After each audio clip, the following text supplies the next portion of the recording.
అపోస్తుల కార్యము 27వ అధ్యాయము 2వ వచనములో ఆసియా దరి వెంబడినున్న పట్టణములకు ప్రయాణము చేయబోవు అద్రాముతియా పట్టణపు ఓడనెక్కి మేము బయలుదేరితిమి. పౌలు గారు చెప్తున్నారు ఈ మాటలు. మాసిదోనియుడును తెస్సలోనికా పట్టణస్థుడునైన అరిస్తార్కు మాతో కూడా ఉండెను. మొదటి వచనాన్ని కూడా మనం గమనిస్తే, మేము ఓడ ఎక్కి ఇటలీ వెళ్ళవలనని నిర్ణయమైనప్పుడు వారు పౌలును మరి కొందరు ఖైదీలను ఔగస్తు పట్టణములో శతాధిపతి అయిన యూలి అను వానికి అప్పగించిరి. సో ఇప్పుడు పౌలు గారు ఇటలీ ప్రయాణంలో ఉన్నారు. ఈ ప్రయాణంలో 2వ వచనంలో తన ప్రయాణంలో మరి ఎంతమంది ఉన్నారో వారందరినీ జ్ఞాపకం చేయడం లేదు, కానీ ప్రత్యేకించి ఒక వ్యక్తిని గూర్చి ఇక్కడ పౌలు గారు ఎత్తిపట్టి మాట్లాడుతూ ఉన్నాడండి. ఎవరతను? మాసిదోనియుడును తెస్సలోనికా పట్టణస్థుడైన అరిస్తార్కు మాతో కూడా ఉండెను. ఈ పేరు అందరూ ఒకసారి చెప్తారా నాతో కలిసి? అరిస్తార్కు. ఇంకొకసారి చెప్పండి. ఇవి మనం పెద్దగా చదవం కాబట్టి కొంచెం నోరు తిరగడానికి కష్టంగా ఉంటుంది. నాకు కష్టంగా ఉంటుందేమో, మీకు తేలిగ్గానే ఉండొచ్చు, ఎందుకంటే కొద్ది గొప్ప మీరు చదువుకున్న వాళ్ళు కాబట్టి. నాకు చిన్నప్పుడు కొంచెం నాలుక అంత మందం అయితే ఉండేది. దేవుడు దాన్ని కాస్త ఆకురాయి మీద పెట్టి రుద్దగా ఏదో కొన్ని పదాలు ఇప్పుడు నోరు తిరుగుతూ ఉన్నాయి. ఇంతకుముందు తిరిగేవి కాదు. పౌలు తన ప్రయాణంలో తనతో ఉన్నటువంటి ఒక వ్యక్తిని అలా ఎత్తిపట్టి జ్ఞాపకం చేస్తూ మాట్లాడుతున్నాడండి. తళుక్కుమని మెరిసిన ఒక నక్షత్రం వెంటనే మాయమైపోయినట్లుగా ఈ వ్యక్తి పేరు అలా మెరిసి మరలా మాయమైపోతుంది. ఇంకా ఆ తర్వాత మరలా కింద వచ్చిన వాళ్ళు మనకి కనబడదు. మరి అక్కడ ఏ సందర్భం కూడా లేదు. ఇదిగో పలానా వ్యక్తి మాతో కూడా మాతో కూడా అంటే ఇప్పుడు పౌలు గారితో ఇంకా చాలామంది ఉన్నారు. వారి పేర్లు ఎవరి పేర్లు అక్కడ ప్రస్తావించలేదు, కానీ అరిస్తార్కు పేరు మాత్రమే ప్రస్తావించి ఏమంటున్నాడు? అతడు మాతో కూడా ఉండెను. అతడు ఏ ప్రాంతానికి చెందినవాడో కూడా కోట్ చేస్తూ ఉన్నాడు అక్కడ. ఏ ప్రాంతానికి చెందినవాడు? మాసిదోనియుడును తెస్సలోనికా పట్టణస్థుడునైన, ఆసియాలో ఉన్నటువంటి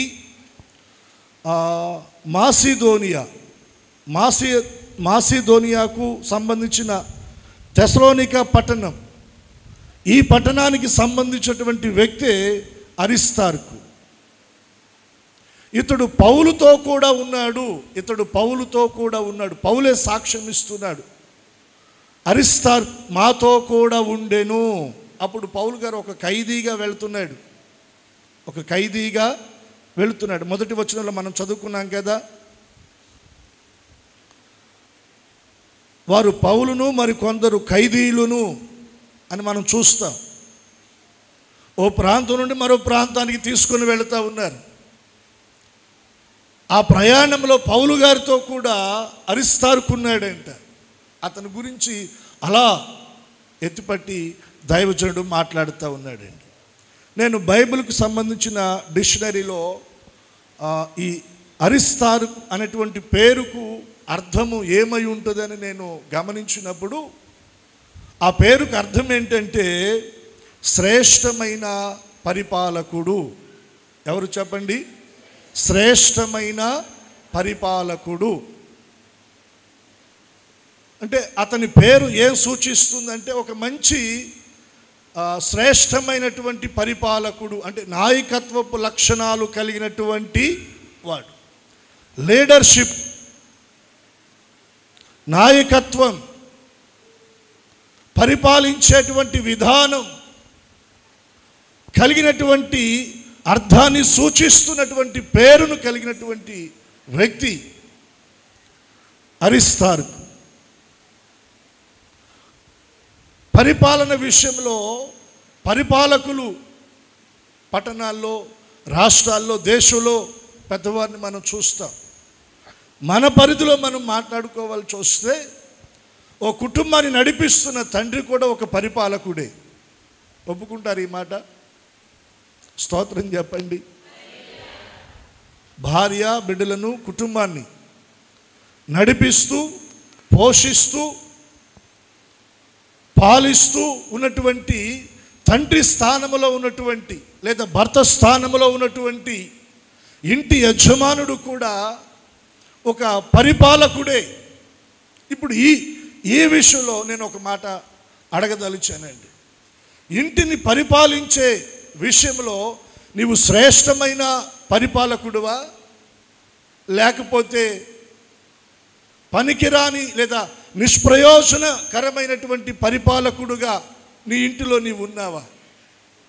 ఒక తండ్రి స్థానంలో, ఒక భర్త స్థానంలో, ఇంటిలో ప్రథమ స్థానంలో దేవుడు నిన్ను ఏర్పాటు చేశాడు. అక్కడ దేవుడు నిన్ను నిలబెట్టాడు. కాబట్టి నీ భార్యను, నీ బిడ్డలను, నీ కుటుంబాన్ని నీవు ఎలా పరిపాలిస్తున్నావు? వారి యోగక్షేమాల విషయంలో, వారి పోషణ విషయంలో, వారి సంరక్షణ విషయంలో, వారి అక్కరల అవసరతలు తీర్చే విషయంలో, వారి భవిష్యత్తును గూర్చిన ప్రణాళికలను రూపొందించేటువంటి విషయంలో ఒక తండ్రిగా, ఒక భర్తగా, ఒక యజమానుడుగా నీ కుటుంబం విషయంలో నీవెలా ఉన్నావు? అరిస్తార్కును మనం గమనిస్తే అతడు శ్రేష్టమైన పరిపాలకుడు. రెండు చేతులెత్తి స్తోత్రం చెల్లిద్దాం. చెప్పండి, ఎవరతను? శ్రేష్టమైనటువంటి పరిపాలకుడు. కుటుంబాన్ని చక్కగా పాలిస్తున్నాడు, పరిపాలిస్తున్నాడు. భార్య తన భర్తను గూర్చి అతిశయంగా చెప్పగలుగుతూ ఉంది. బిడ్డలు తన తండ్రిని గూర్చి అతిశయంగా చెప్పగలుగుతున్నారు. కుటుంబంలో ఉన్నవారు తన గురించి ఒక అతిశయంగా చెప్పగలుగుతున్నారు.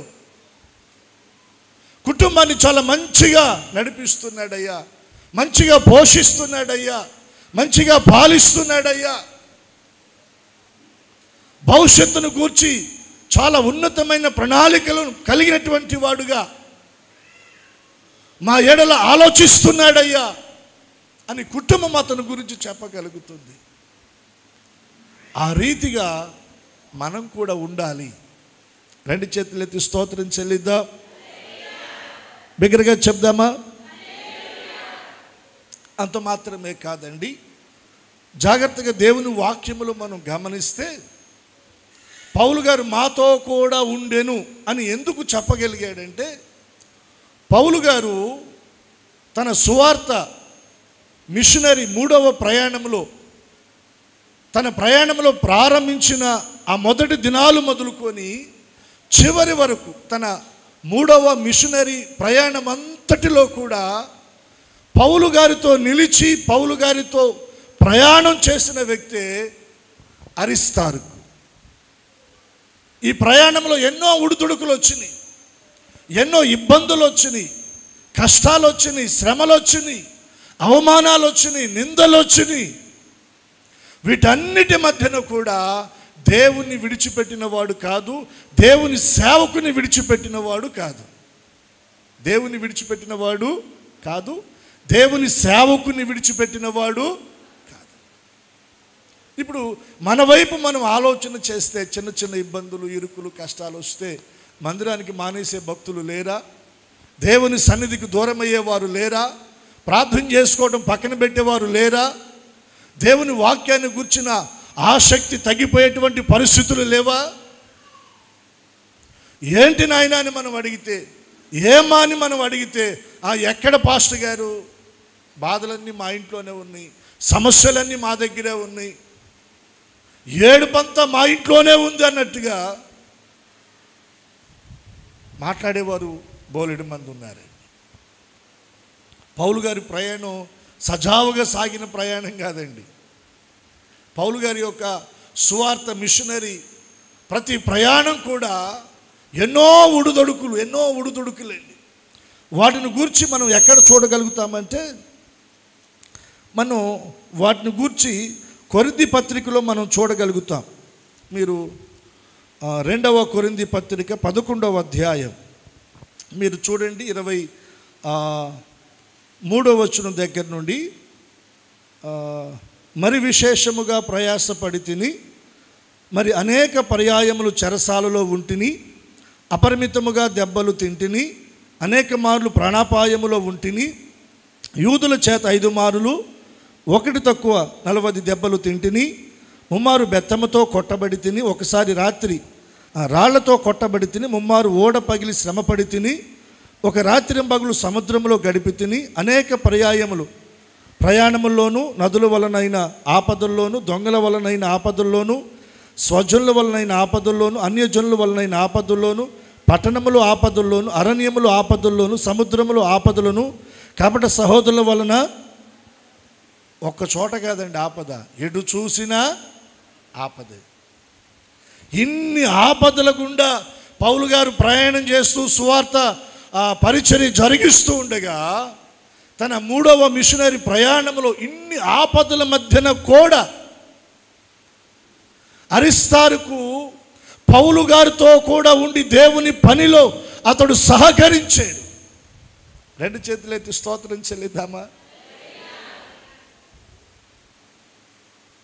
మిమ్మల్ని గూర్చేమో కానీ నేనైతే బాబు అని దండం పెట్టి సర్దుకునేవాడినేమో. 1, 2 కాదు కదా, ఎన్ని ఆపదలు మనం చదివాం కదా. ఇన్ని ఆపదల మధ్యన, ఇన్ని శ్రమల మధ్యన, ఇన్ని కష్టాల మధ్యన, ఆకలి దప్పుల మధ్యన పౌలు గారితో కూడా దేవుని పనిలో ముందుకు సాగి వెళ్ళినటువంటి వ్యక్తే అరిస్తారు. దేవునికి 2 చేతులెత్తి స్తోత్రం చెల్లిద్దాం. శ్రేష్టమైన పాలకుడుగా ఉన్నాడు.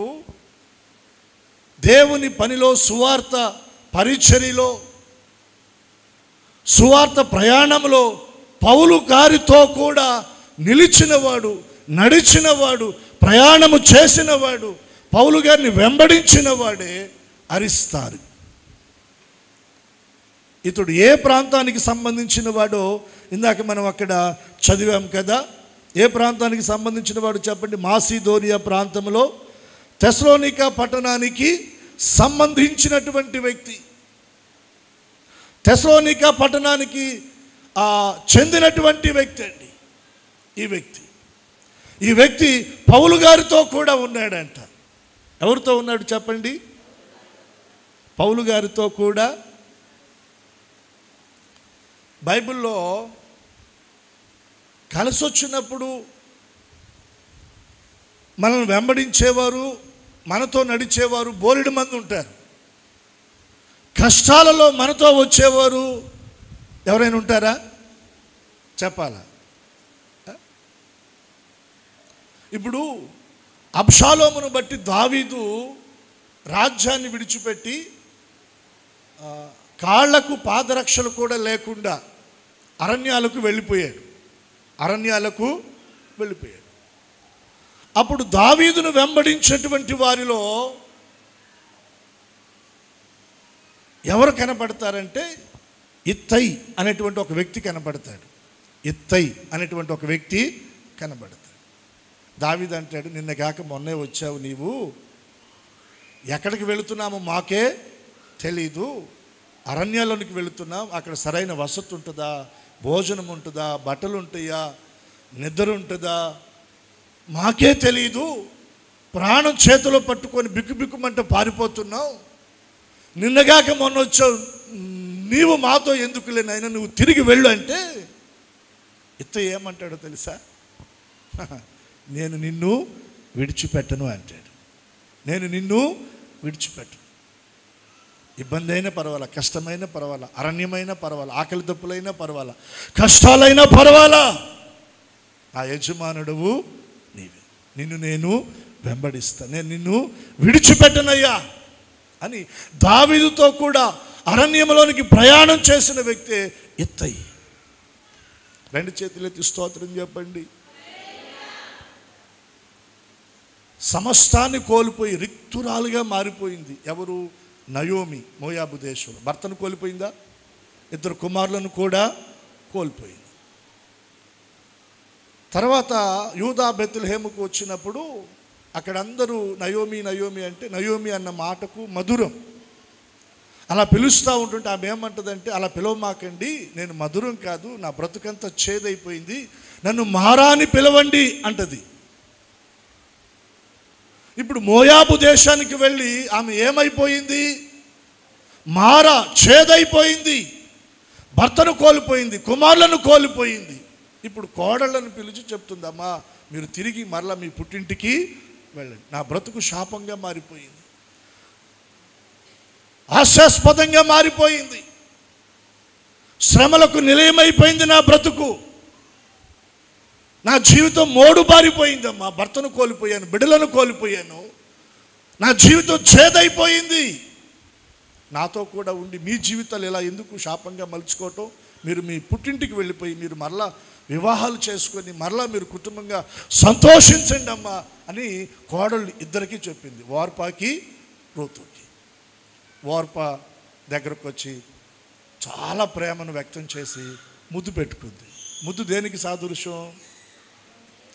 దేనికి సాదృశ్యం చెప్పండి? ప్రేమకు సాదృశ్యం. ఇప్పుడు ఓర్ప వచ్చి ముద్దు పెట్టుకోగానే అత్తమ్మ అనుకోవాలి, నిజంగా మా కోళ్ళకి ఎంత ప్రేమో నేనంటే, ఎంత ప్రేమ చూడు నన్ను ముద్దు పెట్టుకుంటుంది అని. ముద్దు పెట్టుకుని ఏమంది? అత్తమ్మ బాయ్ అంది. అత్తమ్మ బాయ్ అంది. ఎక్కడికి వెళ్ళిపోయింది చెప్పండి? ఇప్పుడు వివాహమైన కొత్తలో, అంటే నయోమికి 2 కుమారులు ఉన్నప్పుడు తన ఇంట్లో చక్కగా అంతా కూడా సమృద్ధి, దీవెన, సంతోషం, ఫంక్షన్లు, సంబరాలు ఇవన్నీ జరిగినప్పుడు అతతో కలిసి ఆ సంబరాల్లో సంతోషించింది. ఇప్పుడు నయోమి జీవితం చేదైపోతే, కష్టాల పాలైపోతే ఏదో మాట వరుసకి అంది, దాన్ని ఆధారం చేసుకొని బాయ్ చెప్పి వెళ్ళిపోయింది. కానీ రూతు ఏం చేసింది చెప్పండి? తన అత్తను హత్తుకుంది. అమ్మా కాదులే వెళ్ళమ్మా అంటే, ఇదిగో నా వెంబడి రావద్దని నీవు అనొద్దు, నన్ను విడిచిపెట్టమని నాతో చెప్పొద్దు, నీ వెళ్ళే చోటకి నేను వస్తా, ఆకలి దప్పులైనా పర్వాలా, కష్టాలైనా పర్వాలా, ఉపద్రవాలైనా పర్వాలా, నిందలైనా పర్వాలా, శ్రమలైనా పర్వాలా, నీ దేవుడే, నీ జనమే, నీవు నివసించిన చోటే నేను నివసిస్తాను. నీవు ఎక్కడ చనిపోయి సమాధి చేయబడి పాతి పెట్టబడతావో అక్కడే నేను చనిపోయిన తర్వాత అక్కడే సమాధి చేయబడి పాతి పెట్టబడతాను. మరణం తప్ప నిన్ను నన్ను ఏది కూడా వేరు చేయడానికి వీల్లేదు. అలా చేస్తే దేవుడు నాకు ఎంత కీడైనా, అబ్బా కష్టాల్లో వెంబడించడం కదండి కావాల్సింది, కష్టాల్లో ఉన్నప్పుడు కదా మనతో రావాల్సింది. దేవుని పనిలో, పరిచర్యలో, ఇందాక మనం చదివాం కదా కొరింథీ పత్రికలో, ఇన్ని ఆపదల మధ్యన దైవజనుడైన పౌలు గారు ప్రాణార్పణంగా పోయబడుతూ సువార్త మిషనరీ ప్రయాణంలో సాగి వెళుతుండగా ఆసియా ప్రదేశమంతా, ఆసియా ఖండమంతా, అక్కడున్న పట్టణాలు, ఆ పట్టణాలన్నిటిని కూడా సువార్తతో నింపేసి ప్రజలను దేవుని వైపు త్రిప్పుతున్న ఆ క్రమంలో అతడు ఎదుర్కొంటున్న అపాయాలు, అతడు ఎదుర్కొంటున్న శ్రమలు, అతడు ఎదుర్కొంటున్న కష్టాలు, వాటి మధ్యన పౌలు గారిని విడిచిపెట్టకుండా పౌలు గారితో కూడా ఎవరున్నారు చెప్పండి? అరిస్తార్కున్నాడు. హల్లెలూయా. పౌలు గారు స్థానాన్ని అక్కడ కొంచెం పక్కకు మనం పెట్టి అక్కడికి మన దేవుని స్థానాన్ని తీసుకొద్దాం. నేనేం చెప్పదలిచానంటే, అరిస్తార్కు ఒక మంచి శ్రేష్టమైన పాలకుడే కాదు, దేవుణ్ణి వెంబడించే విషయంలో, దేవుణ్ణి కలిగి ఉండే విషయంలో, దేవునితో సహవాసం చేసే విషయంలో తన జీవితంలో ఎన్ని ఇబ్బందులు వచ్చినా, ఎన్ని ఇరుకులు వచ్చినా, ఎన్ని కష్టాలు వచ్చినా, ఎన్ని శ్రమలు వచ్చినా, ఎన్ని నిందలు వచ్చినా, ఎన్ని అపాయాలు వచ్చినా వాటి మధ్యన కూడా దేవుణ్ణి విడిచిపెట్టకుండా దేవుణ్ణి వెంబడించిన వాడే అరిస్తారుకో. హల్లెలూయా. మరి ఈ రోజున మన పరిస్థితులు ఎలా ఉన్నాయి? ఈ రోజున మన సాక్ష్యం ఎలా ఉంది? మన ఆత్మీయ జీవితం ఎలా ఉంది? మన భక్తి ఎలా ఉంది? అన్ని అనుకూలంగా ఉంటే ఓకే. కాస్త పరిస్థితులు తారుమారై ప్రతికూలంగా మారితే చేంజ్ అయిపోతున్నామా? మనం కూడా నా వల్ల కాదని కాడు వదిలేస్తున్నామా? భక్తి వదిలేస్తున్నామా? ప్రార్థన వదిలేస్తున్నామా? యథార్థతను వదిలేస్తున్నామా? సాక్ష్యాన్ని వదిలేస్తున్నామా?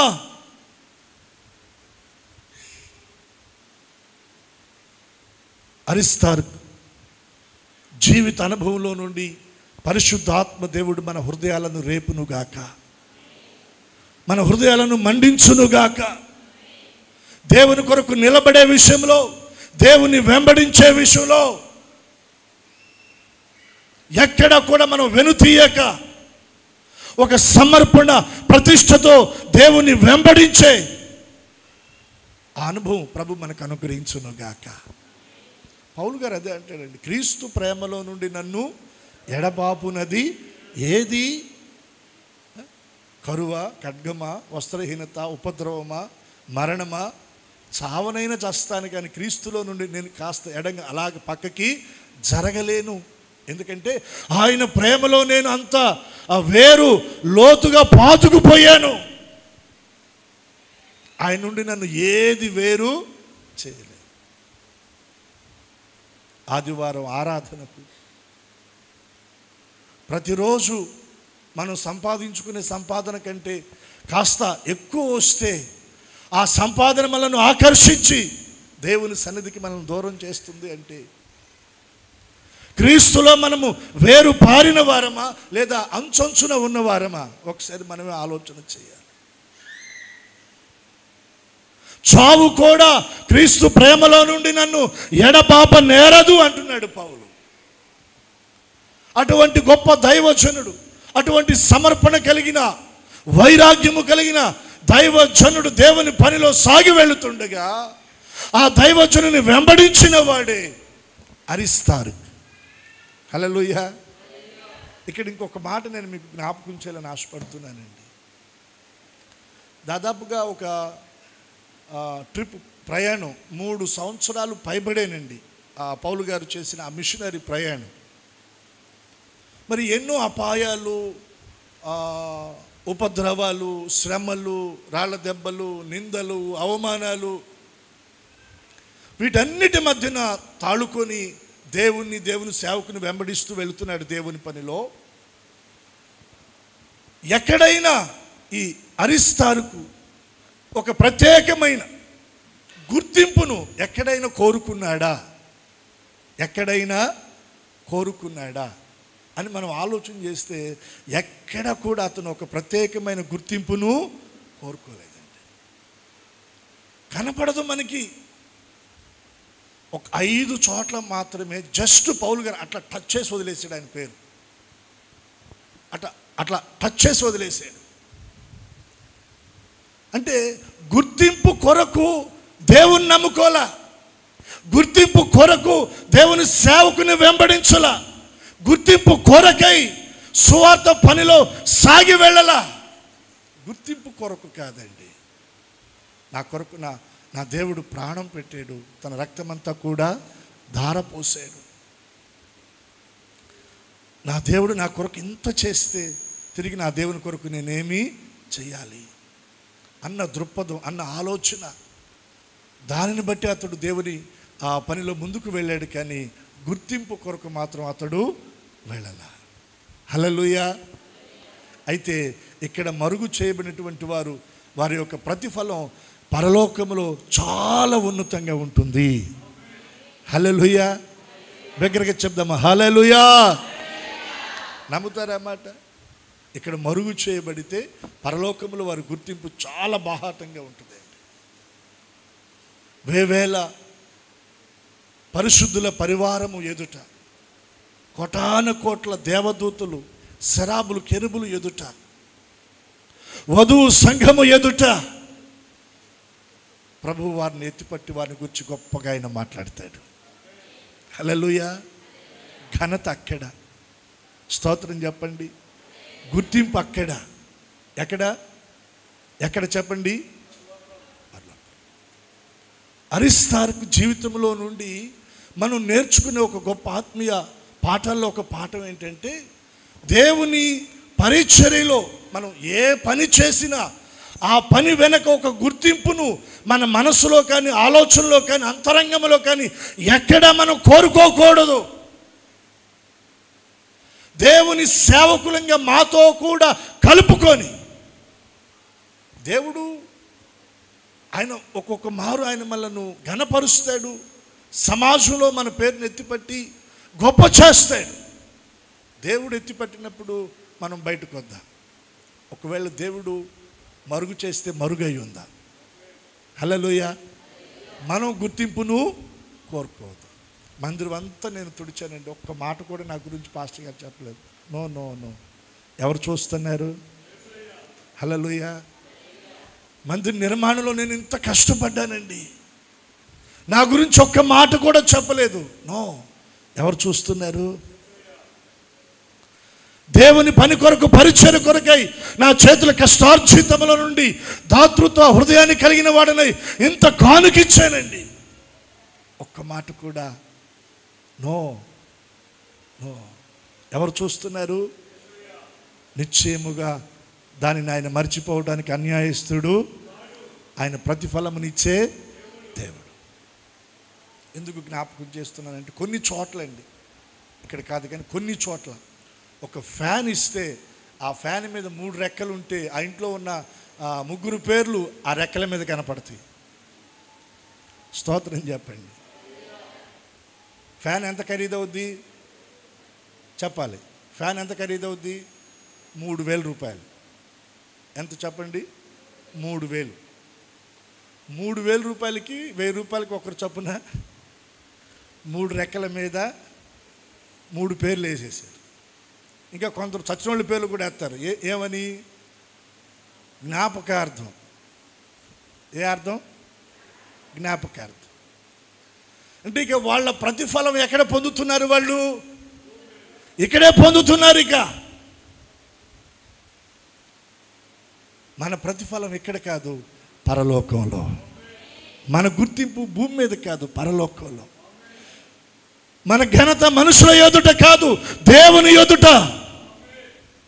దేవుని ఎదుట మనం మెప్పు పొందాలి.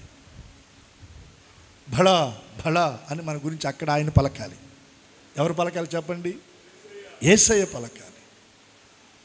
యేసయ్య పలకాలి. మరుగై ఉన్న ఆనిముత్యాలలో పౌలు గారితో కూడా ఉండి దేవుని పని చేసినటువంటి దేవుని దాసులలో మరుగైన వారిలో ఒనేసిఫోరు ఒకతను ఉన్నాడు, ఒనేసిము ఉన్నాడు, అకులా ప్రిస్కిల్లాలు ఉన్నారు, అరిస్తార్కు కూడా ఉన్నాడు. పౌలు గారే సాక్ష్యం ఇస్తున్నాడు, ఇదిగో మాతో కూడా ఉన్నాడు, మాసిదోనియా తెస్సలోనిక పట్టణస్థుడు అరిస్తార్కు మాతో కూడా ఉన్నాడు, సువార్త పనిలో ఉన్నాడు. చేతులెత్తి స్తోత్రం చెప్పండి. పరిచర్యలో ఉన్నాడు, ప్రార్థన చేసేటప్పుడు ఉన్నాడు, ఉపవాసాల్లో ఉన్నాడు, జాగరాల్లో ఉన్నాడు. అరిస్తార్కు మాతో కూడా ఉన్నాడు. మేము నిందించబడుతున్నప్పుడు, రాళ్లతో కొట్టబడుతున్నప్పుడు, మాకు గాయాలు అవుతున్నప్పుడు మాతో కూడా ఉన్నాడు. మమ్మల్ని విడిచిపెట్టిపోలా, మాతో కూడా ఉన్నాడు. ఈరోజు నేనంటాను, సమృద్ధిలో కాదండి, లేమిలో మన సాక్ష్యం ఎలా ఉంది ప్రభువును వెంబడించే విషయం. కలిసి వచ్చే కాలంలో కాదు, కలిసి రాని కాలంలో మన భక్తి ఎలా ఉంది, ప్రభు కొరకు ఎలా నిలబడుతున్నాం, ఎలా పనిచేస్తున్నాం, ఆ భారం మనలో ఉందా? ఆ భారం మనలో ఉందా? గుర్తింపును కోరుకున్నటువంటి వాడు కాదండి. దేవునికి ఒకసారి 2 చేతులు ఎత్తి స్తోత్రం చెల్లిద్దాం. మీరు గమనించండి, అపోస్తుల కార్యములు 19వ అధ్యాయము 29వ వచనాన్ని మీరు గమనిస్తే ఇక్కడ మనం కొన్ని విషయాలు మనం గమనించగలం. పట్టణము బహు గలిబిలిగా ఉండెను. పౌలు గారితో ప్రయాణమై వచ్చిన మాసిదోనియా వారైన గాయుయును అరిస్తారుకును పట్టుకొని దుమ్మిగా నాటకశాలలో చొరబడిరి. ఎఫెసీ పట్టణంలో జరిగినటువంటి ఒక సందర్భం అండి. ఈ వచనంలో మనం ఏం చదువుతున్నామంటే, పట్టణము బహు గలిబిలిగా ఉండెను. పట్టణం ఎలా ఉందంట? ఇంకొకసారి చెప్పండి. ఈ గలిబిలి ఎందుకు వచ్చింది పట్టణంలో?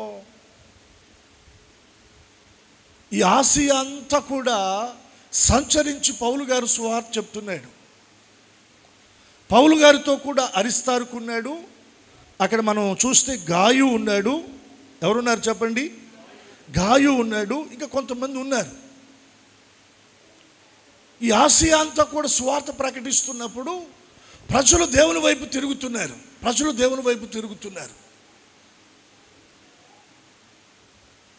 ఇప్పుడు అక్కడ జరిగింది ఏంటంటే,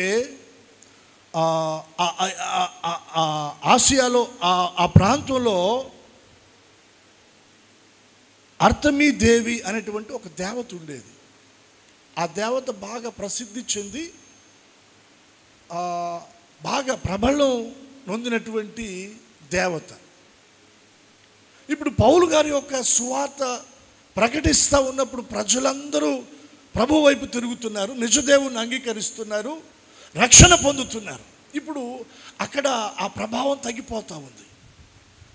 ఆరాధనలు తగ్గిపోతున్నాయి, జాతరలు తగ్గిపోతున్నాయి, తిరణాలు తగ్గిపోతున్నాయి, ఇవన్నీ తగ్గిపోతున్నప్పుడు ఏం జరిగిందంటే, మీరు 24వ వచనం, ఏలయనగా దెమేత్రియను ఒక కంసాలి అర్తమాదేవికి వెండి గుళ్ళను చేయించుట వలన ఆ పని వారికి మిగుల లాభము కలగ చేయుచుండెను. అతడు వారిని అట్టి పని చేయు ఇతరులను గుంపు కూర్చి, అయ్యలారా, ఈ పని వలన మనకు జీవనము బహుబాగుగా జరుగుచున్నదని మీకు తెలియను. అయితే చేతులతో చేయబడినవి దేవతలు కావని ఈ పౌలు చెప్పి ఎఫెసీలో మాత్రమే కాదు, దాదాపు ఆసియాదంతటా బహుజనమును ఒప్పించి త్రిప్పి ఉన్న సంగతి మీరు చూచి విని ఉన్నారు. మరియు ఈ మన వృత్తి యందు లక్ష్యము తప్పిపోవుటయే కాక మహాదేవి అయిన అర్తమీ దేవి యొక్క గుడి కూడా తృణీకరించబడి ఆసియా అంతటా భూలోకమందును పూజించబడుచున్న ఈమె యొక్క గొప్పతనము తొలగిపోవచ్చునని భయము తోచుచున్నదని వారితో చెప్పింది. ఇలా వారిని కొంచెం రెచ్చగొట్టగా వారు విని రౌద్రముతో నిండిన వారై ఎఫెసీల అర్తమాదేవి మహాదేవి అని కేకలు వేసిరి. ఇలా ఇంచుమించుగా ఆ కింద వచనాల్లో మనం చూస్తే 2 గంటల సేపు అంటండి, 2 గంటల సేపు వారు పెద్దగా కేకలు వేశారంట. అర్తమాదేవి మహాదేవి అని ఆ ఎఫెసీ పట్టణంలో ఉన్నటువంటి ప్రజలందరూ కూడా కేకలు వేస్తూ ఉన్నారు. అతను చెప్పింది ఏంటి? ఈ దెమేత్రియా పౌలు అనేటువంటి వ్యక్తి ఆసియా అంతటా సువార్త ప్రకటిస్తున్నాడు, ప్రజలందరూ ఆ దేవుని వైపు తిరిగి వెళ్ళిపోతున్నారు, అర్తమాదేవి యొక్క ప్రభావం తగ్గిపోతూ ఉంది, మన జీవనం కూడా మనం కోల్పోతున్నాము, కాబట్టి మనం దీన్ని ఆపాలి అనేటువంటి ఒక విధానంలో ప్రజలను రెచ్చగొట్టినప్పుడు వాళ్ళందరూ పెద్దగా కేకలు వేసి జరిగింది ఏంటంటే, దుమ్మిగా ఎవరి మీదకి వచ్చేసారు చెప్పండి? గాయు మీదకి, అరిస్తార్కు మీదకి వచ్చేసారు. దుమ్మిగా కొన్ని వందలు కాదండి, 1000 మంది ప్రజలు వచ్చేసి వారి మీద పడ్డారంట. వారిని పట్టుకొని ఈడ్చుకొని ఆ నాటకశాలలోనికి వారిని తీసుకొని వెళ్ళారండి. ఇటువంటి పరిస్థితుల మధ్యన కూడా ఈ అరిస్తారుకు వెనుతీసిన వాడు కాదండి, వెనుతీసిన వాడు కాదు. నేటి కాలంలో కూడా దేవుని పనిలో పరిచర్యలో ప్రాణార్పణంగా పోయబడుతున్న దైవజనులు ఉన్నారు. నిందించబడుతున్నవారు, దూషించబడుతున్నారు, దెబ్బలతో కొట్టబడుతున్నటువంటి దైవజనులు ఈనాటి కాలంలో కూడా దేవుని సేవకులు ఇన్ని బాధలు శ్రమలు ఎదుర్కొంటూ కూడా దేవుని పనిలో వారు వెనక్కి తిరగటం లేదు.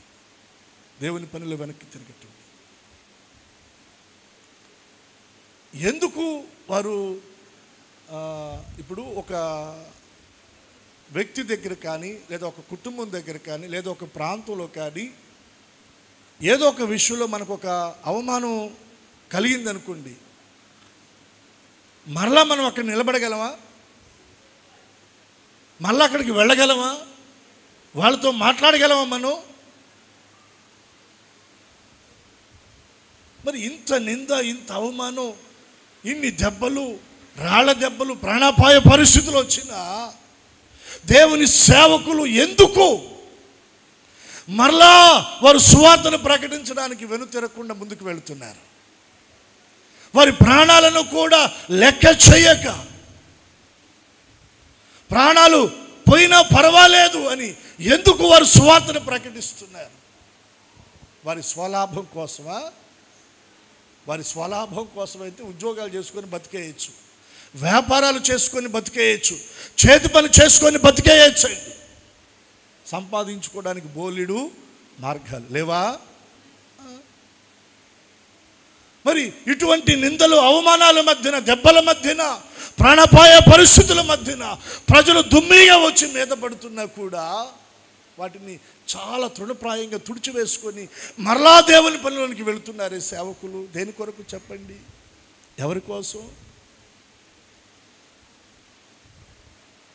ఒక్కరైనా నశించిపోకూడదు. తెలియక వారు చేస్తున్నారు. వారు నరకంలోనికి వెళ్ళిపోతే ఇక అక్కడ వారికి అవకాశం అన్నది లేదు. వారికి అవకాశం అన్నది భూమి మీదే. వారు ఎంత తిరుగుబాటు చేసినా వారికి దేవుని ప్రేమను గురించి చెప్పాలి. సిలువ మరణం, యేసు ప్రభు వారి యొక్క ప్రాణ త్యాగాన్ని గురించి వారికి చెప్పాలి. వారు నిజదేవుణ్ణి తెలుసుకొని, నిజదేవుణ్ణి గుర్తించి, నిజదేవుణ్ణి ఎరిగిన వారై వారు రక్షించబడి నరకము నుండి తప్పించుకోవాలి. ఈ దృక్పథంతోనే, ఈ తపనతోనే, ఈ భారముతోనే దేవుని సేవకులు మరలా వారు దేవుని పనిలో ముందుకు వెళుతున్నారండి. రెండు చేతులెత్తి స్తోత్రం చెప్పండి. ఈ భారాన్ని కలిగినటువంటి వాడే అరిస్తారుకు. హల్లెలూయా. ఎందుకు నేను ఈ విషయాన్ని జ్ఞాపకం చేస్తున్నానంటే, ఇందాక నేను పౌలు గారి శ్రమలు, అపాయాలు, ఆయన పడినటువంటి ఆ ఇబ్బందులన్నీ కూడా మనం అక్కడ చదివాం కదా. ముమ్మారు రాళ్లతో కొట్టబడ్డాడంట, బెత్తాలతో కొట్టబడ్డాడంట, కొరడాలతో కొట్టబడ్డాడంట. అయినా దేవుని పని ఆపలా వెళ్ళిపోయాడు ముందుకి. ఇప్పుడు అదే పరిస్థితుల్లో మనం ఎవరిని చూస్తున్నాం చెప్పండి? అరిస్తారుకును కూడా మనం చూస్తున్నాం. అతడు ఆగలేదు, దేవుని పనిలో ముందుకు వెళ్ళాడు అనడానికి ఇంకొక వాక్యాన్ని నేను మీకు జ్ఞాపకం చేస్తానండి. చూడండి, అపోస్తుల కార్యములోనే 20వ అధ్యాయం, మీరు 20వ అధ్యాయము 4వ వచనాన్ని మీరు గమనించండి. మరియు పురు కుమారుడును బెరయా పట్టణస్థుడునైన సోపోత్రును తెస్సలోనికీయులలో అరిస్తారుకును సెకెందును దెర్బే పట్టణస్థుడైన గాయును తిమోతియును ఆసియా దేశస్థులైన తూకీకు త్రోఫియా అతనితో కూడా వచ్చిరి. 5వ వచనం, వీరు ముందుగా వెళ్ళి త్రోయాలో మా కొరకు కనిపెట్టుకొని ఉండిరి. వీరు ముందుగా వెళ్ళి త్రోయ అనేటువంటి ప్రాంతానికి వీరు ముందుగా వెళ్ళి మా కొరకు కనిపెట్టుకొని ఉండిరి. ఎవరి కొరకు? పౌలు గారి కొరకు. ఆసియాలో ఎఫెసీ పట్టణంలో పరిచర్య ముగించుకొని, తెస్సలోనికలో పరిచర్య ముగించుకొని ఇప్పుడు ఎక్కడికి వెళ్ళాలని ఆలోచన కలిగి ఉన్నాడు పౌలు గారు? త్రోయాకి వెళ్ళాలని ఆలోచన కలిగి ఉన్నాడు. దీన్ని గమనించినటువంటి ఆయనతో కూడా దేవుని పనిలో ఉన్న కొందరు సేవకులు, వారిలో ఒకడు ఎవరు చెప్పండి? అరిస్తార్కు.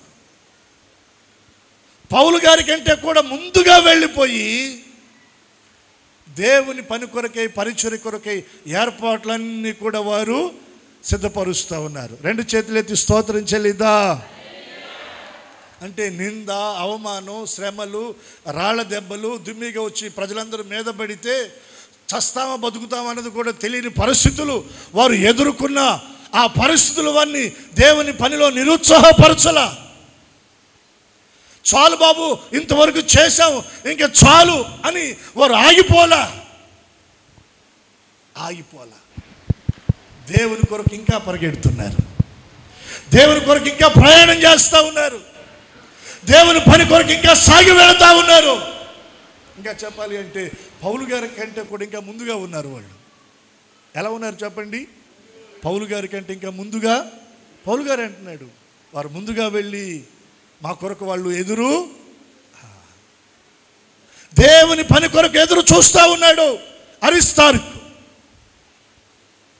దేవుని పని చేయటం, దేవుని పనిని సిద్ధపరచటం, దేవుని పని కొరకు ఎదురు చూడటం. ఇక్కడ అంటే అందరు నేను చెప్పను కానీ కొందరు విషయంలోనండి చేస్తారు. కానీ కొందరికి ఎలా ఉంటుందంటే వెనకమాలుండి ఏమంటారు అని, ఎద్దుల్ని నాగలు దున్నేటప్పుడు వెనకమాల ఏం కర్ర అది? ముళ్ళకర్ర తీసుకుని వెనకమాలుండి కొంచెం అలా పొడుస్తా చో అంటే అప్పుడు అది సాగి వెళ్ళుద్ది. కొన్ని ఎద్దులు, అన్ని ఎద్దులు కాదు. దున్నేటప్పుడు పొలం కొన్ని ఎద్దులు చాలా హుషారుగా షార్పుగా ఉంటాయో ఉండవా? ఆ వ్యవసాయదారుడు రైతుకి ఆ ఎద్దులను చూస్తే చాలా ఉత్సాహం వస్తుంది దున్నేటప్పుడు. అంత షార్పుగా ఉంటాయి. కొన్ని కొంచెం మందగిళ్ళు ఉంటాయి. మందగిల్లే వాటికి ఏం చేస్తాడు ఆయన? ఆ కర్ర తీసుకొని, ముళ్ళకర్ర తీసుకొని వెనకమాల పొడుస్తూ చో అంటుంటాడు. అప్పుడు అది ఆ చురుకుకి కాస్త ముందుకి వేగంగా ప్రయాణం చేస్తుంది. సో అలా కాదు, అరిస్తార్కు పని కొరకు ఎదురు చూస్తూ ఉన్నాడు. దేవుని పని కొరకు ఎప్పుడు అవకాశం వస్తుందా? ఎప్పుడు నేను ప్రార్థన చేయాలా? ఎప్పుడు అవకాశం వస్తుందా? దేవుని గురించి 2 మాటలు చెప్పాలి, సువార్తను ప్రకటించాలి. ఎప్పుడు అవకాశం వస్తుందా? పరిచర్య చేయాలి. ఎప్పుడు అవకాశం వస్తుందా? దేవుని సేవకులతో నేను ప్రయాణం చేయాలి. అవకాశం కొరకై అరిస్తార్కు ఎదురు చూస్తూ ఉన్నాడు. ఏం చేస్తూ ఉన్నాడు చెప్పండి? ఎదురు చూస్తూ ఉన్నాడు. ముందుగా వెళ్ళాడు, ఏర్పాట్లన్నీ చేశాడు, దైవజనుల కొరకు ఎదురు చూస్తూ ఉన్నాడు. పౌలు గారు వస్తే ఇంక పరిచర్య స్టార్ట్ చేయొచ్చు అని. దేవుని పని కొరకు అరిస్తార్కు చాలా అడ్వాన్స్గా ముందున్నాడు. దేవుని పని కొరకు ఏం చేస్తూ ఉన్నాడు చెప్పండి? ఎదురు చూస్తూ ఉన్నాడు. మనం కూడా దేవుని పని కొరకు ఎదురు చూచే వారంగా. పాస్టర్ గారు ఒక మీటింగ్ ప్లాన్ చేస్తున్నాడు చర్చిలో అంటే తలబట్టుకోకూడదు. అబ్బా పాస్టర్ గారికి ఇంకేం పని లేదురా బాబా, ఎప్పుడు ఏదో ఒకటి అంటాడు. ఆ మీటింగ్ కొరకు మనం ఎలా ఉండాలి చెప్పండి? ఎదురు చూడాలి. హల్లెలూయా. బిగ్గరగా చెప్దామా? హల్లెలూయా. ఎదురు చూడాలి, తపన పడాలి. కోరహ కుమారులు ఏమంటారంటే, మేము ఎప్పుడు దేవుని మందిరానికి వెళ్ళేదేమో అంటే ఆ రోజు రాత్రి, రేపు ఆదివారం అనగా ఈరోజు శనివారం రాత్రి వరకు నిద్ర పట్టడంలా ఎప్పుడు తెల్లారుద్దా. ఎవరు ఎదురు చూస్తారు అట్లా? మీ ఎక్స్పీరియన్స్లో చెప్పగలరా? ఎప్పుడు తెల్లారుద్దా అని ఎవరు ఎదురు చూస్తారు ఎక్కువ? ఎవరైనా? కావలివారు. రైట్. ఇంకెవరైనా? కావలివాడు ఎదురు చూస్తాడు ఎప్పుడు తెల్లారుద్దా అని, డ్యూటీ దిగచ్చని.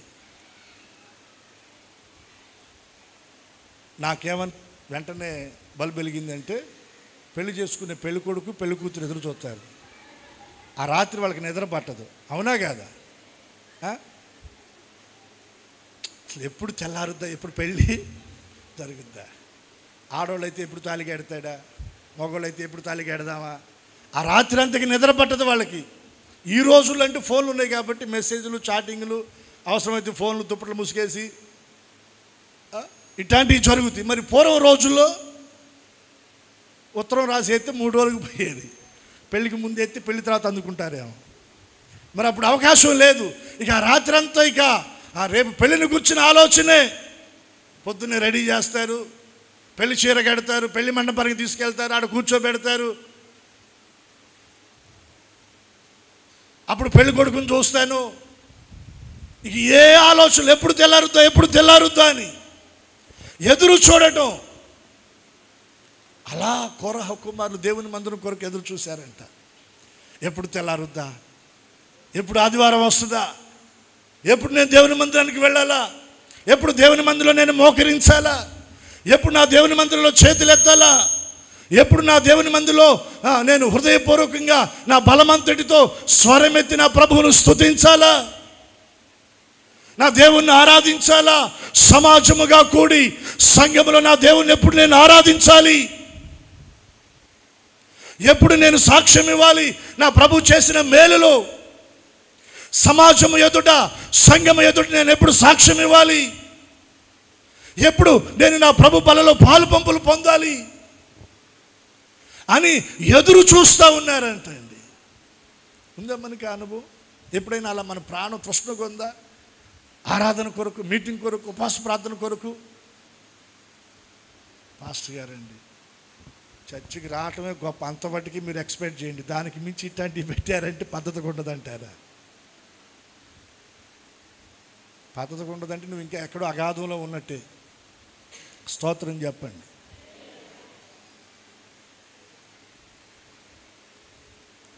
ఆత్మీయ స్థితిలో దేవుని కొరకు మనం ఒక తృష్ణ మన హృదయాలు ఎప్పుడు కూడా రగలాలండి.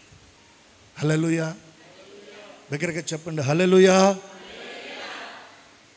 ఎదురు చూస్తూ ఉన్నాడు పౌలు గారి యొక్క రాక కొరకై. అరిస్తారుకు ఎదురు చూస్తూ ఉన్నాడు, దేవుని పని కొరకు ఎదురు చూస్తున్నాడు, పరిచర్య కొరకు ఎదురు చూస్తూ ఉన్నాడు. ఈరోజున మనం కూడా ఎదురు చూడాలి దేవుని పని కొరకు. 2 చేతులు ఎత్తి స్తోత్రం చెప్పండి. ఇంకొక మాట నేను మీకు జ్ఞాపకం చేస్తానండి.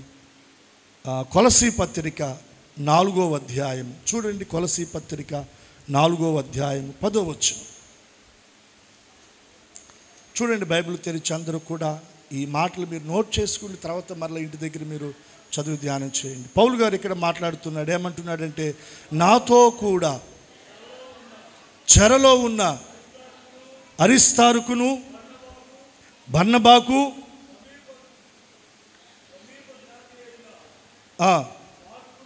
మార్కును మీకు వందనములు చెప్పుచున్నారు. పౌలు గారు మాట్లాడుతూ ఉన్నాడు ఇక్కడ. ఏమని మాట్లాడుతున్నాడు? నాతో కూడా చెరలో ఉన్న అరిస్తారుకును, బర్నబాకు, సమీపజ్ఞతి అయిన మార్కును మీకు వందనములు చెప్పుచున్నారు. కొలసీ సంఘానికి పత్రిక రాస్తూ చివరిలో వారికి వందన సమర్పణ చేస్తూ, ఆ వందన సమర్పణలో తను ఎక్కడ ఉన్నాడో, తనతో ఎవరున్నారో దాన్ని వారికి చెప్తూ ఉన్నాడు. ఎక్కడున్నాడంట? చెరలో ఉన్నాడు. ఎవరు? పౌలు గారు. దేనికి చెరలో ఉన్నాడు? ఆయన సువార్త కొరకు చెరలో ఉన్నాడు, చెరసాలలో ఉన్నాడు, సంఖ్యలలో ఉన్నాడు, బంధకాలలో ఉన్నాడు. ఇప్పుడు ఆ పౌలు గారితో కూడా ఎవరున్నారంట? అరిస్తారుకు ఉన్నాడంట. ఒకసారి చప్పట్లు కొట్టండి కొంచెం గట్టిగా.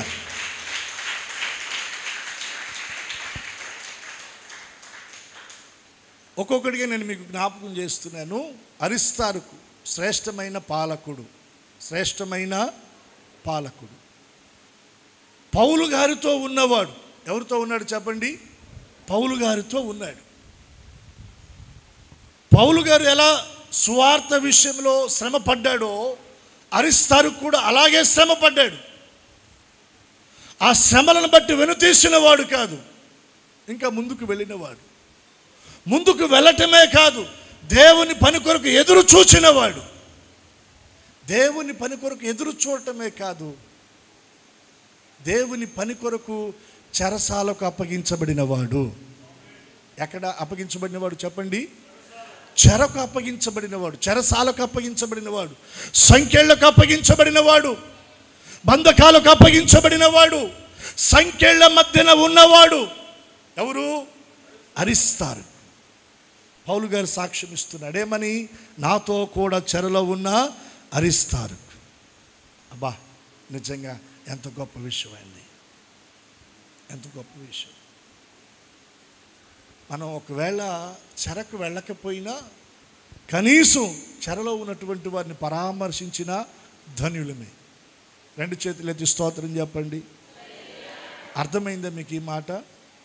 ఎవరైనా ఒకవేళ దేవుని సేవకులు దేవుని పని నిమిత్తమై, సువార్త నిమిత్తమై సంఖ్యల మధ్యన ఉంటే, చెరసాలలో ఉంటే, వారి మీద నిందలు వేయటం, వారిని విమర్శించటం ఆపి మన వంతుగా ఒకవేళ మనం ఏదైనా చేయగలిగితే వారిని పరామర్శించేటువంటి ప్రయత్నం మనం చేయాలి. ఒకవేళ వెళ్ళి పరామర్శించే అవకాశము లేదా, కనీసం వారి కొరకు మన గృహాల్లో ప్రార్థన మనము చేయాలి. ఆనాటి కాలంలో కాదు, ఈనాటి కాలంలో కూడా సువార్త విషయమై సంఖ్యల మధ్యన చెరసాలలో బంధించబడుతున్న సేవకులు కొక్కొలుగా ఉన్నారండి. బంధించబడటమే కాదు, రాళ్లతో కొట్టబడుతున్నటువంటి వారు, చంపబడుతున్నటువంటి వారు ఉన్నారు నేటి కాలంలో కూడా. అటువంటి వారిని బట్టి వారి కుటుంబాలు కొరకై, వారి ద్వారా జరుగుతున్న పరిచర్య కొరకై పరామర్శించే అవకాశం ఉంటే పరామర్శించాలి, లేదా కనీసం వారి కొరకు ప్రార్థన మనం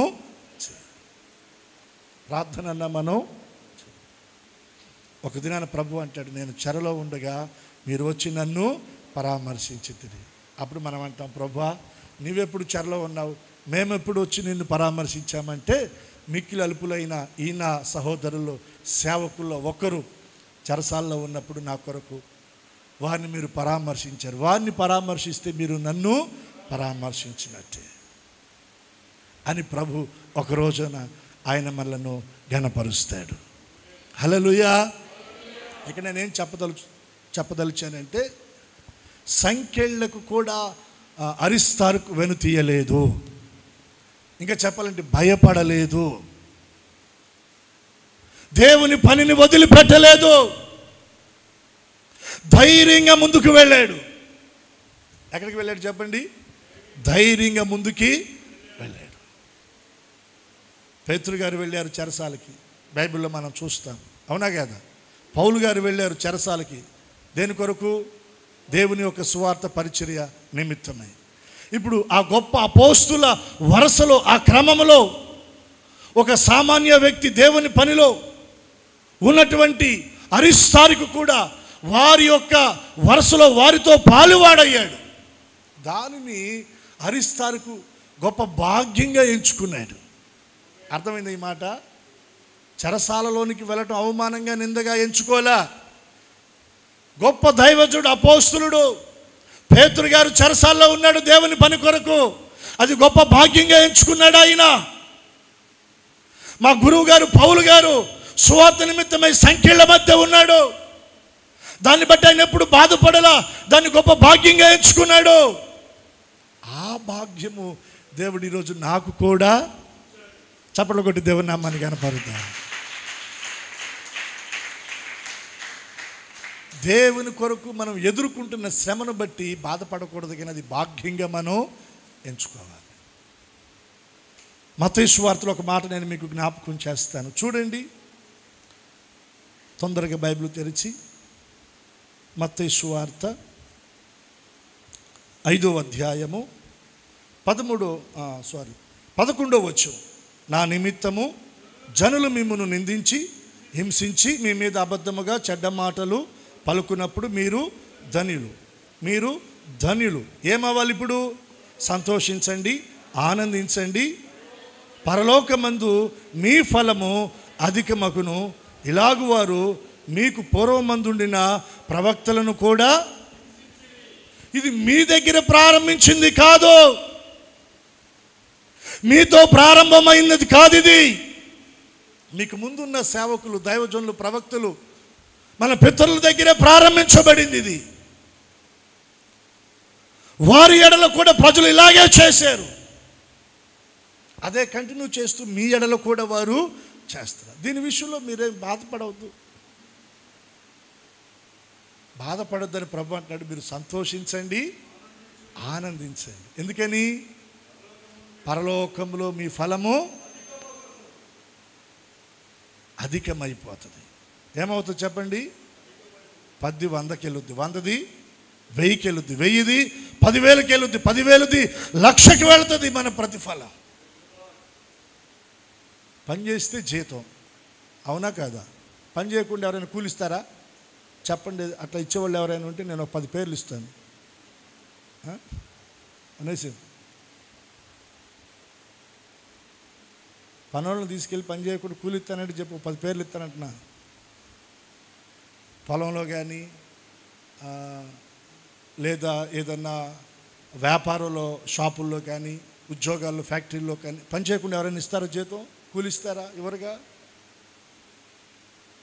ఇప్పుడు అలాగే పరలోకంలో మనకు ప్రతిఫలం కావాలంటే ఇక్కడ మనం దేవుని కొరకు ఏమవ్వాలి చెప్పండి? నిందించబడాలి, అవమానపరచబడాలి, హింసించబడాలి, దూషించబడాలి. వాటిని బట్టి మనం బాధ పడకూడదు. అరిస్తారుకు తను చెరలో ఉన్నప్పుడు బాధపడలా. ఇదిగో పౌలు గారు ఉన్నారు, అది ఆయన భాగ్యంగా ఎంచుకున్నాడు. పేతురు గారు ఉన్నారు, అది ఆయన భాగ్యంగా ఎంచుకున్నాడు. అది నాకు కూడా భాగ్యమే. దేనికి భాగ్యం అంటే పరలోకములో ఆ ప్రతిఫలం ఏమవుతుంది చెప్పండి? అది అధికమవుతుంది. ఇది అరిస్తారుకు యొక్క నిరీక్షణ. శ్రమలలో మన నిరీక్షణ కూడా అలాగా మారిపోవాలి. చివరిగా ఒక రిఫరెన్స్ చూపిస్తాను అరిస్తారుకును గురించి. చూడండి, ఫిలోమన్ రాసిన పత్రిక ఒకే ఒక అధ్యాయం ఉంటుంది కదా, 24వ వచనంలో ఒక మాట అంటాడు.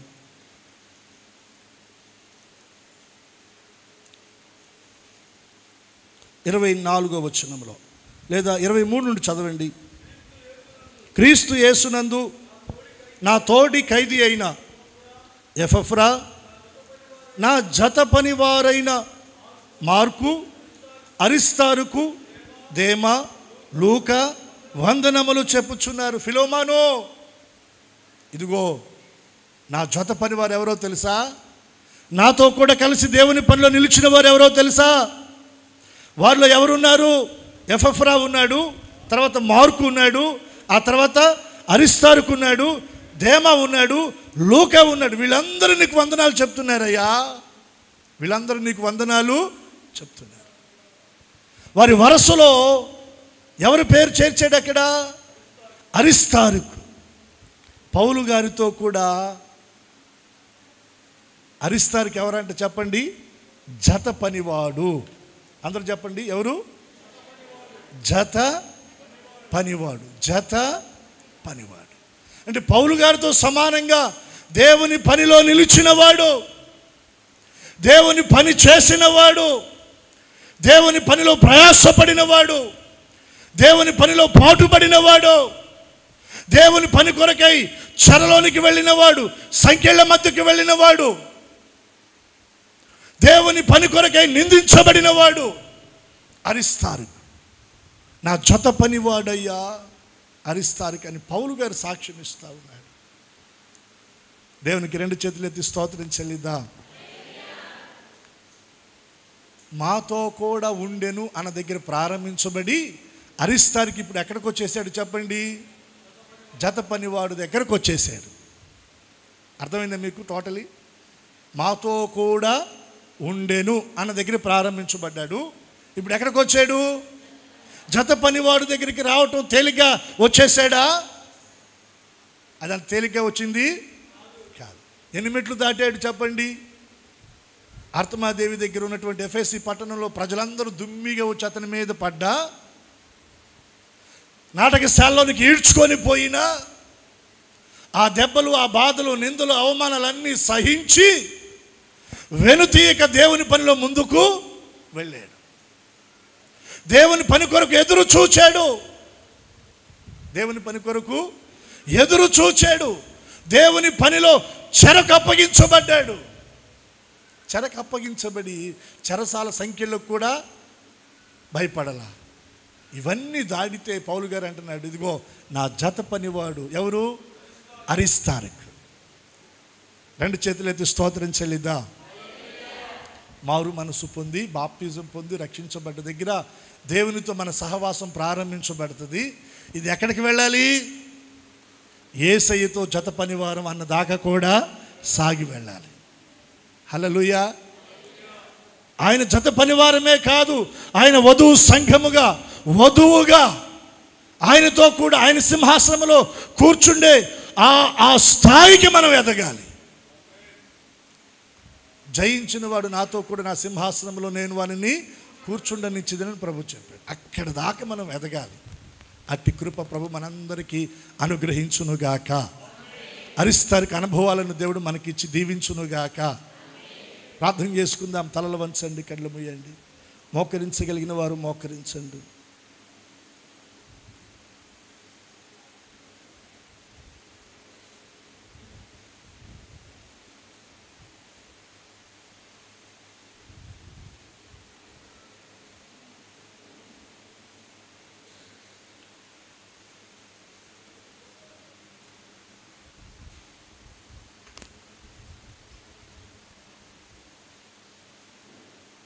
ప్రార్థన చేసుకుందాం. అందరం కూడాను అటు ఇటు దిక్కులు చూడొద్దు, తిరిగే ప్రయత్నం కూడా చేయొద్దు.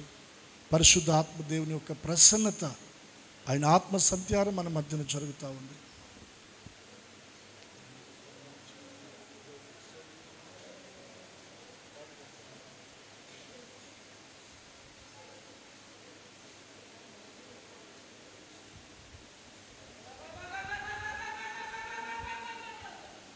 నీళ్లు కుమ్మరించినట్లుగా మన హృదయాలు కుమ్మరించి ప్రభు దగ్గర మనం ప్రార్థన చేసుకునే సమయం. ఎవరో మిమ్మల్ని వెనక ఉండి పురికొల్పితే కాదు, మీకు మీరుగా ప్రార్థన చేసుకోవడానికి ఆ ఆతృత, ఆసక్తిని కనపరచాలి. మీ హృదయంలో దాన్ని దేవుడు చూడాలి.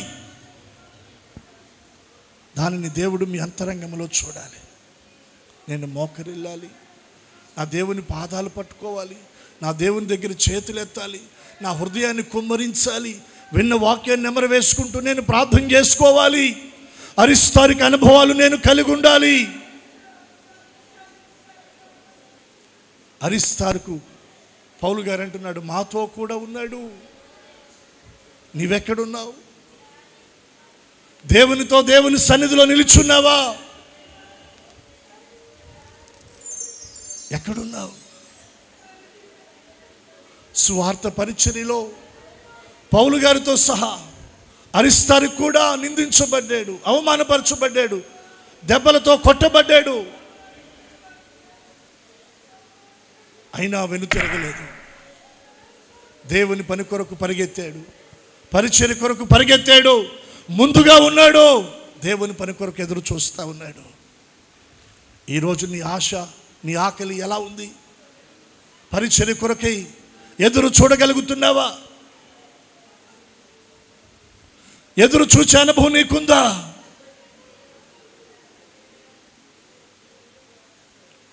ఒకసారి మనం పరీక్షించుకుందాం. ఎంత ప్రేమ కలిగిన దేవుడు! లోకంలో ఎందరికో గనులైనటువంటి వారికి లేని భాగ్యాన్ని దేవుడు మనకిచ్చాడు. తన కౌగిల్లోనికి ఆయన మనల్ని తీసుకున్నాడు కదా. ఈరోజు ఆయన కొరకు మనం ఏం చేయగలుగుతున్నాం? ఏం చేయగలుగుతున్నాం? ఒక్కసారి మీరు ఆలోచన చేయండి.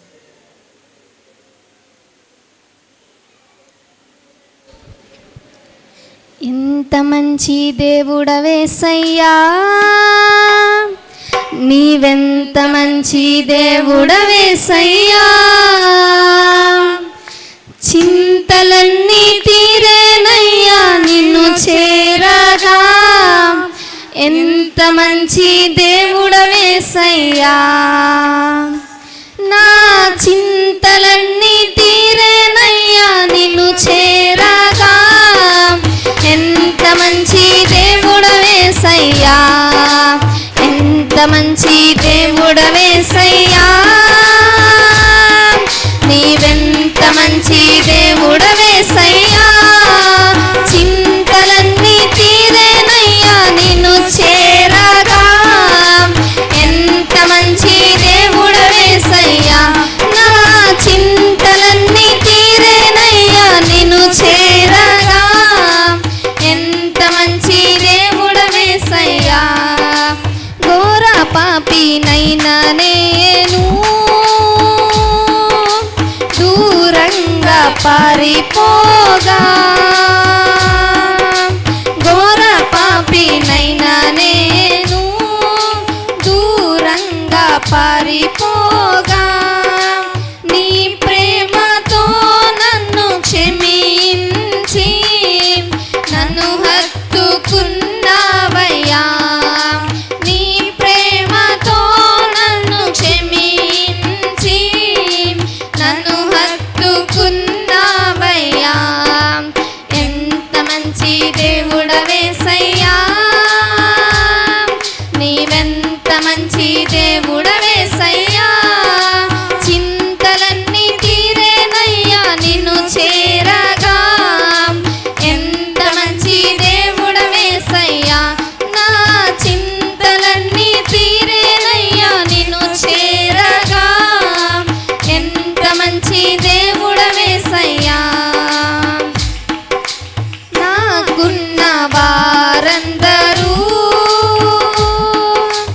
నన్ను విడచిపోయినను నాకున్న వారందరూ నన్ను విడచిపోయినను ఎన్నెన్నో ఇబ్బందులకు గురి చేసినను నన్ను నీవు విడువలేదయ్యా ఎన్నెన్నో ఇబ్బందులకు గురి చేసినను నన్ను నీవు విడువలేదయ్యా ఎంత మంచి దేవుడవేసయ్యా నీవెంత మంచి దేవుడవేసయ్యా చింతలన్నీ తీరేనయ్యా నిన్ను చేరగా ఎంత మంచి దేవుడవేసయ్యా నా చింతలన్నీ తీరేనయ్యా నిన్ను చేరగా ఎంత మంచి దేవుడవేసయ్యా నీవు లేకుండా నేను ఈ లోకంలో బ్రతుకలేనయ్యా నీవు లేకుండా నేను ఈ లోకంలో బ్రతుకలేనయ్యా నా దేవా ఎప్పుడైనా నన్ను విడచితివా నన్ను నీవు విడువలేదయ్యా నా దేవా ఎప్పుడైనా నన్ను విడచితివా నన్ను నీవు విడువలేదయ్యా నా దేవా ఎప్పుడైనా నన్ను విడచితివా నన్ను నీవు విడువలేదయ్యా నా దేవా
ఒకసారి చేతిలో ఆకాశము తట్టెత్తి అందరం చెప్దాం.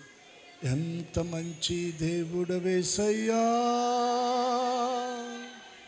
నీవెంత మంచి దేవుడవేసయ్యా, చింతలన్నీ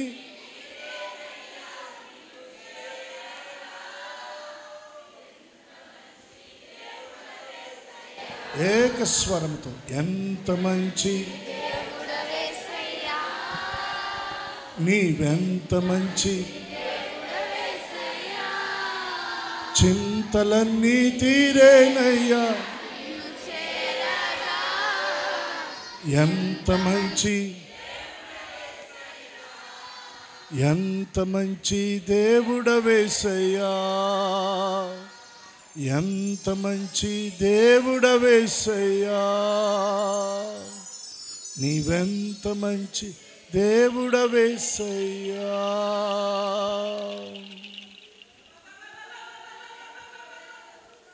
ప్రార్థన చేసుకుందాం. పరిశుద్ధ తండ్రి, నాయన మీకు వందనాలు, స్తోత్రాలు చెల్లిస్తున్నా. ఈ పునరుద్ధానపు ఆరాధనలో నాయన ఇంతవరకు మీరు మాకు తోడై నడిపించారు. శ్రేష్టమైన వర్తమానాన్ని మీరు మాకు అందించారు. వర్తమానంలో ప్రతి మాట మా హృదయాలలో ముద్రించారు. అరిస్తారు కలిగినటువంటి అనుభవాలలో మమ్మల్ని స్థిరపరచండి. మరుగై ఉన్నప్పటికీ దైవజనుడైన పౌలు గారితో కలిసి మహిమ కలిగిన గొప్ప పరిచర్య చేశాడు నాయన. ఆ అనుభవాల్లో నాయన మమ్మల్ని మీరు స్థిరపరచి దీవించండి, కృప చూపండి. మందిరావరణంలో చేరిన ప్రతి ఒక్కరిని నీ చేతులకు అప్పగిస్తున్నాం. కృపలో నాయన భద్రపరిచి దీవించి మహిమ పొందమని యేసు నామమును ప్రార్థించి అడిగి వేడుకొనుచున్నాము తండ్రి. చెప్దాం ఆమేన్. ఈ దినాన ప్రభు మనతో మాట్లాడుతూ వచ్చిన ప్రతి మాటను బట్టి రెండు చేతులు ఎత్తేసరికి స్తోత్రాలు చెల్లిద్దాం.